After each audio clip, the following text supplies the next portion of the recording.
Assalamu alaikum everybody! Today we're going to be making oatmeal balls. They're a great party favor or something to bring as a gift. Our ingredients are 4 cups of rolled oats, 1 can, this is a 14-ounce can of sweetened condensed milk, a cup of coconut flakes, these small mini cupcake liners. We're now opening up our can.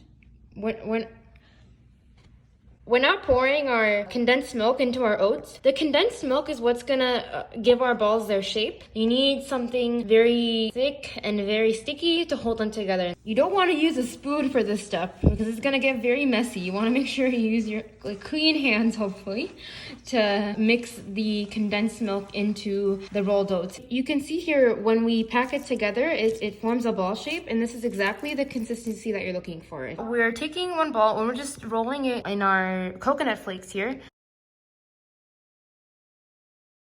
This is our final product. Again, these coconut balls make a great afternoon snack. You can pack these for your kids' lunch. They're super light, they're super delicious. Thank you guys so much for watching. We look forward to seeing you in our next video.